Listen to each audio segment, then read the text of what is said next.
salam kebajikan. Rekan-rekan media yang saya hormati, sebagaimana arahan Bapak Kapolri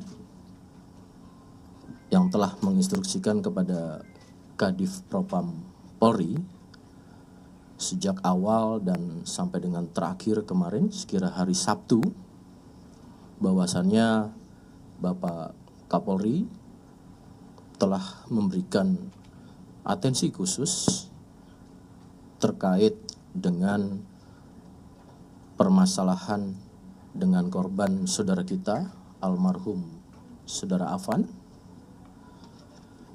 dan kemudian ini ditindaklanjuti oleh Divpropam Polri untuk dengan sifatnya kesegeraan dan kemudian memberikan setiap progres, perkembangan, dan juga wujud atau mewujudkan transparansi dalam proses ini.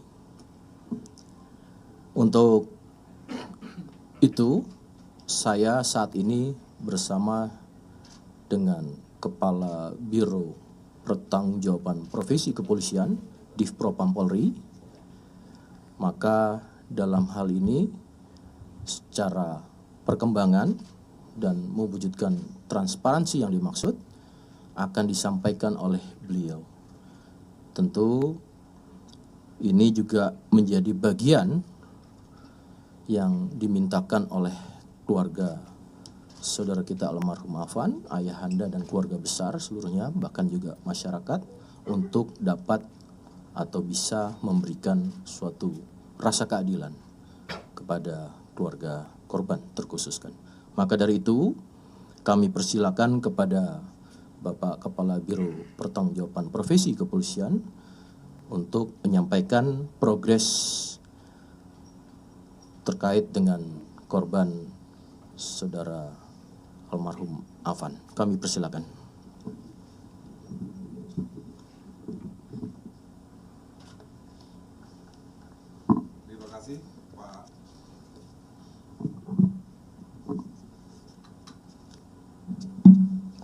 Terima kasih Pak Karopenmas waktunya. Assalamualaikum warahmatullahi wabarakatuh. Waalaikumsalam. Salam sejahtera untuk kita sekalian. Om Swastiastu, Namo Buddhaya, salam kebajikan. Pada kesempatan yang saat ini, atas perintah Bapak Kadif Propam menindaklanjuti press release pertama tanggal 29 Agustus hari Jumat dalam rangka transparansi dan objektif penanganan perkara yang sudah disampaikan Bapak Kadif Propam. Sampai hari ini akreditor telah melaksanakan pemeriksaan terhadap semua saksi termasuk orang tua korban Bapak Zulkifli, kemudian juga menganalisa video, foto di medsos, termasuk adanya surat visum et repertum dan dokumen-dokumen pengamanan lainnya. Sudah kita laksanakan pemeriksaan dan analisa. Dari pendalaman pemeriksaan tersebut, kemudian analisa, kita dapat dikategorikan ada 2 kategori. Yang pertama adalah kategori pelanggaran berat, dilakukan oleh 1 Kompol K, jabatan adalah Danyon Resimen 4 Korbrimob Polri, duduk di depan sebelah kiri driver. Yang kedua, Bribka R, jabatan Basat Brimopolda Metro Jaya, selaku driver Rantis PJJ Nopol 17713/7 Romawi. Pelanggaran KKP sedang, Kode Etik Profesi Polri sedang. 1 adalah Aibda MR, anggota Satbrimob Polda Metro Jaya. 2. Bribtu D, anggota Satbrimob Polda Metro Jaya. 3. Bribda M, anggota Satbrimob Polda Metro Jaya. 4. Barada J, Baraka J, anggota Satbrimob Polda Metro Jaya. 5. Baraka YD, anggota Satbrimob Polda Metro Jaya. Kelima anggota tersebut kategori sedang, posisinya adalah duduk di posisi belakang sebagai penumpang. Untuk kategori pelanggaran berat dapat dituntut dan dapat dituntut ancamannya adalah pemberhentian tidak dengan hormat (PTDH). Untuk kategori sedang dapat dituntut dan nanti keputusan sanksi itu ada di Komisi Kode Etik Profesi Polri. Macamnya adalah sanksinya patsus atau mutasi demosi atau penundaan pangkat dan penundaan pendidikan. Dan itu semua nanti akan berdasarkan fakta-fakta di sidang Kode Etik Profesi Polri. Akreditor telah menyelesaikan proses pemeriksaan dan pemberkasan terhadap para terduga yang 2 kelompok ini, kategori berat dan kategori sedang, dan akan dilaksanakan sidang untuk kategori berat pada hari Rabu tanggal 3 September 2025 untuk terduga pelanggar Kompol K. Dan Kamis tanggal 4 September 2025 ini untuk terduga pelanggar Bribka R. Sedangkan kategori sedang nanti setelah Rabu dan Kamis dan proses sedang berjalan. Kemudian berdasarkan fakta-fakta hasil pemeriksaan akan dilaksanakan gelar perkara yang melibatkan pengawas eksternal. Kami sudah mengundang Kompolnas, Komnas HAM, kemudian internal di dalamnya adalah Itwasum, Bareskrim, SDM, Divkum, Bitpropam Korbrimob Polri, Bitpropam Brimob Polri, serta nanti di Propam Polri. Semua lengkap pesertanya dan akan dilaksanakan pada hari Selasa 2 September 2025. Gelar ini karena hasil pemeriksaan pada wujud perbuatan pelanggaran kategori berat ditemukan adanya unsur pidana. Sehingga kita laksanakan gelar semuanya ini, nanti keputusan ada di gelar hari Selasa tanggal 2 September 2025. Demikian penyampaian dari kami di Propam Polri atas perintah Bapak Kadif Propam. Semua kita transparan, objektif, sesuai fakta yang ada. Demikian Pak Karpenmas, selesai. Terima kasih Bapak Karowatt Prof. Baik rekan-rekan, demikianlah tadi penyampaian oleh Karowatt Prof. Dan kami tetap berempati. Sekali lagi kita mendoakan almarhum tetap menjadi atau memiliki ditempatkan di sisi Allah Subhanahu wa taala husnul khotimah, dan kita sama-sama mendoakan dan khususnya kepada keluarga tetap diberikan kekuatan, ketabahan dan kesabaran. Dan tentunya inilah suatu langkah yang menjadi perhatian Bapak Kapolri yang ditindaklanjuti oleh Bapak Kadif Propam Polri, yang kemudian harapannya adalah bisa memberikan perkembangan secara transparansi kepada khususnya keluarga korban. Rekan-rekan, saya kasih satu sesi pertanyaan, tapi masih masuk dalam konteks dalam penanganan terhadap 7 terduga pelanggar tersebut. Kami silakan menyebutkan nama dan medianya. Silakan.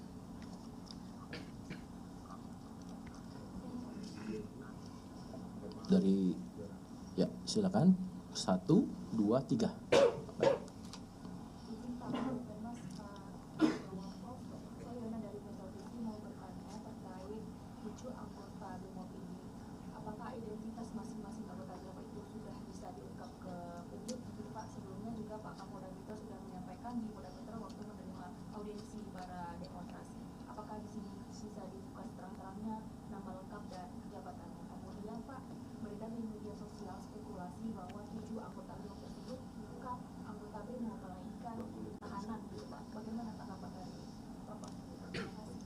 satu-satu dulu ya, biar fokus untuk menjawab pertanyaan salah satu penanya dari Kak Yona Metro TV.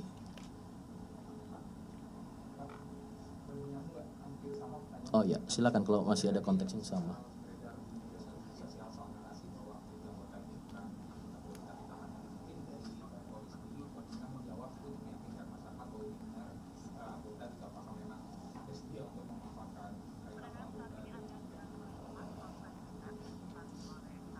Baik, masih sama ya, tadi pada konteks yang sama.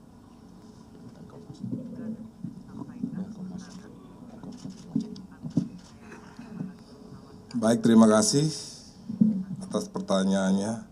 Apakah ketujuh itu anggota BRIMOB atau bukan, karena diragukan yang berkembang di medsos. Dari Kompolnas langsung sudah melaksanakan pengecekan dan kita berikan akses penuh untuk tim Kompolnas, sudah langsung melihat dan menanyakan serta minta KTA, dan nanti bisa dijawab oleh tim pengawas eksternal kalau mungkin masih diragukan. Insya Allah kami bergerak apa adanya sesuai fakta, dan 7 personel ini adalah anggota BRIMOB. Gitu. Berikutnya tentang inisial, tentunya kini sedang berproses, dan kita menghargai adanya dalam hukum itu adalah praduga tidak bersalah, itu tetap. Dan inisial sudah kami bacakan dari tadi, mulai Kompol K, Bribka R, dan seterusnya. Ini adalah menghormati, dan setiap orang punya hak asasi manusia, sehingga nanti pada jadwalnya hari Rabu sudah ada sidang kode etik profesi Polri. Terima kasih. Baik, rekan-rekan, terima kasih pertanyaannya dan sudah dijawab oleh Pak Karwat Prof. Dalam proses pelaksanaan ini tadi juga sudah disampaikan bahwasanya ada peserta dari eksternal, baik itu Komnas HAM, termasuk dari Kementerian HAM kemarin dari Bapak Dirjen, dan juga dari Kompolnas. Tentu akses itu sudah diberikan secara luas dan tentu sudah disampaikan. Terima kasih untuk pengecekannya, dan ini juga kami mengharapkan agar rekan-rekan media memberikan informasi sebagai saluran utama informasi kepada masyarakat secara kredibel, sehingga ini bisa menjelaskan atau menjernihkan apa yang terjadi di informasi media sosial. Terima kasih pertanyaannya. Justru ini akan menjawab, memberikan informasi dan literasi kepada masyarakat. Satu lagi berarti, silakan.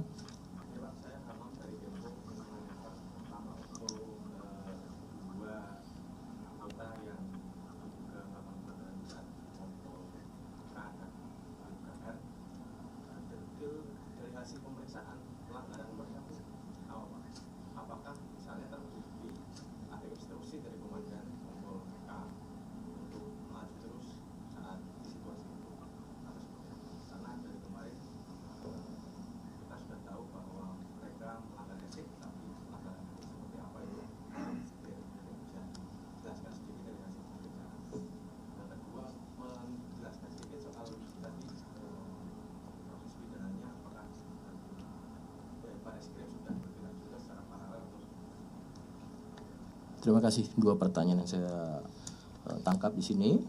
Karwat Prof tentu bisa akan menjelaskan, kami persilakan. Baik, terima kasih atas pertanyaannya. Perbuatannya seperti apa sehingga Kompol K itu jadi terduga pelanggar dengan kategori berat. Ini masuk materi, nanti materi itu besok hari Rabu. Ini akan disidangkan, dan tentunya nanti akan ada penjelasan lebih lanjut setelah diupdate lebih lanjut setelah adanya sidang. Ini nanti akan disampaikan. Kemudian yang kedua terkait dengan proses pidananya. Proses pidananya dalam pemeriksaan akreditor di Propam ini memang ditemukan ada unsur. Oleh karena itu, unsur pidana. Oleh karena itu, kita laksanakan gelar besok hari Selasa dengan mengundang seluruh komponen. Dari pengawas eksternal ada Kompolnas, ada Komnas HAM, pengawas internalnya ada dari Itwasum dan ada Bareskrim termasuk Divkum, kemudian SDM dan Propam semua juga hadir. Demikian, jadi besok itu akan ada gelar hal tersebut. Terima kasih. Terjawab ya, Mas Hamim? Ya. Cukup, rekan-rekan? Oh, ada lagi 2 di sini. Silakan. 3, oke. Masih pada konteks yang disampaikan ya.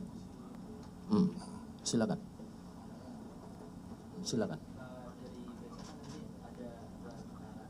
Ya.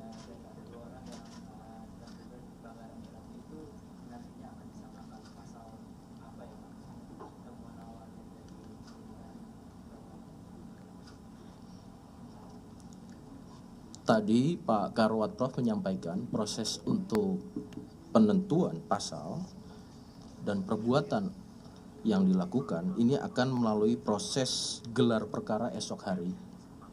Namun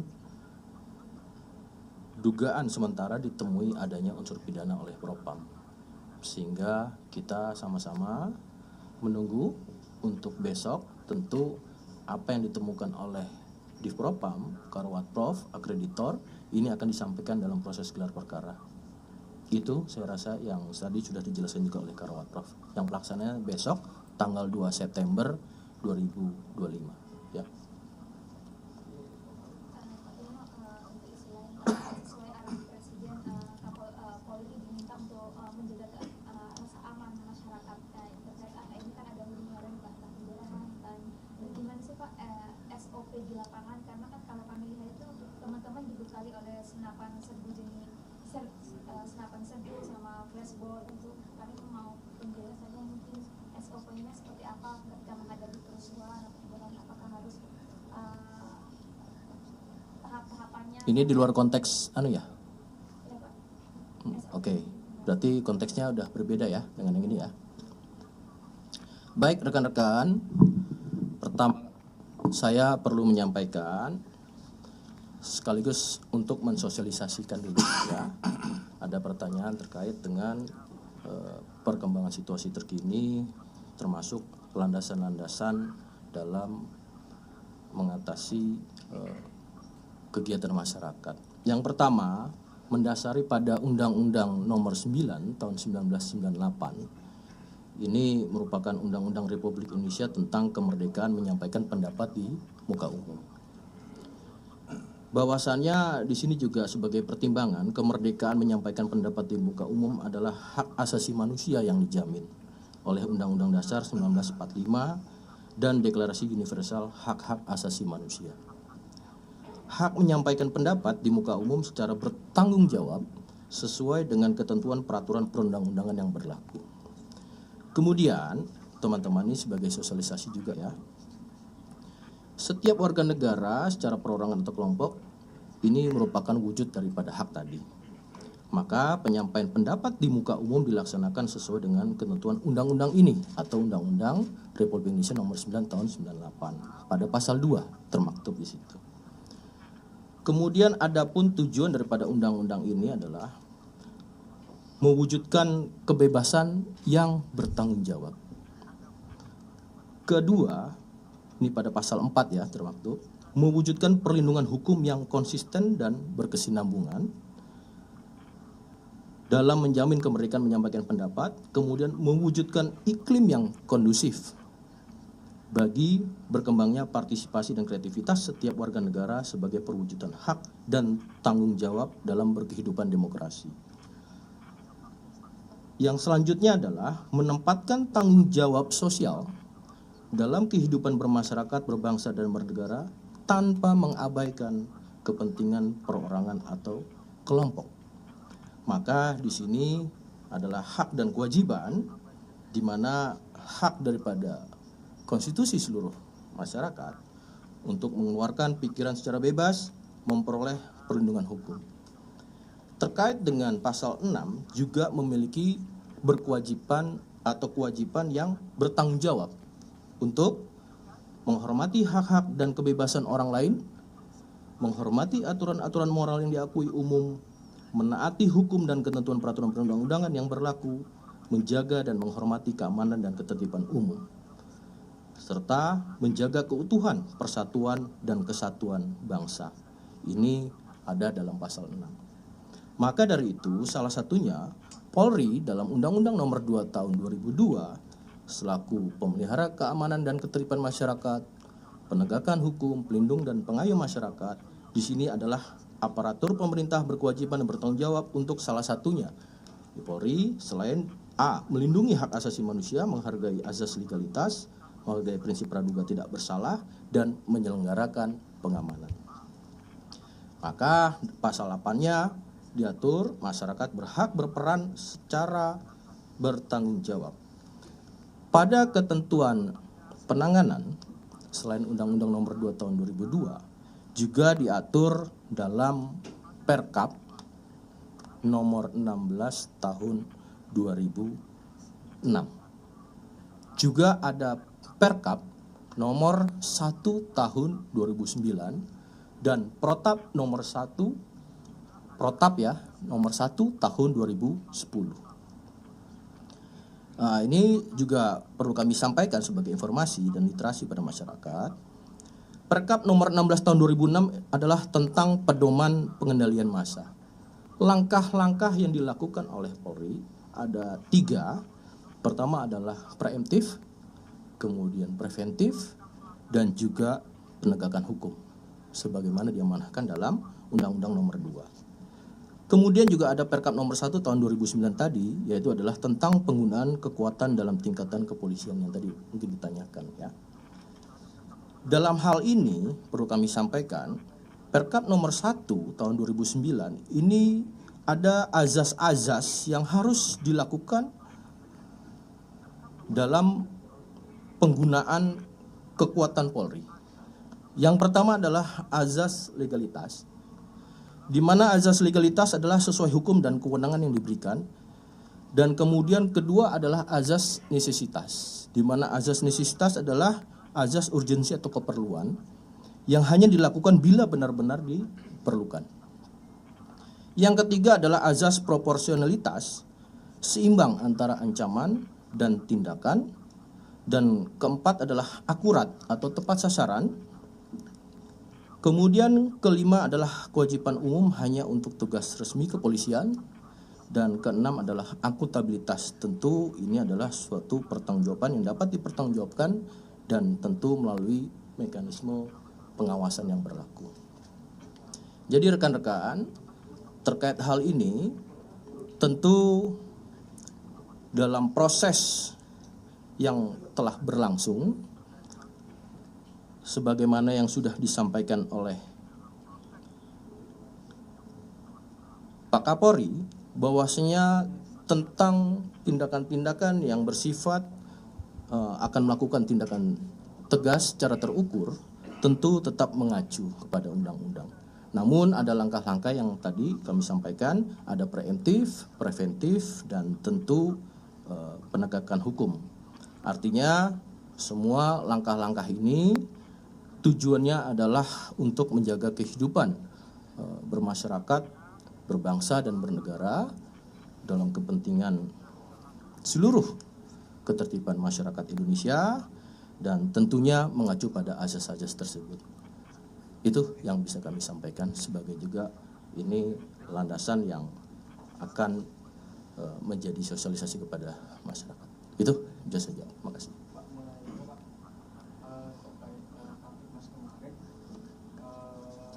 Kemarin kan juga ada peristiwa penjahat di sebuah pejabat kayak di Bu Menkes sama Mas Roni.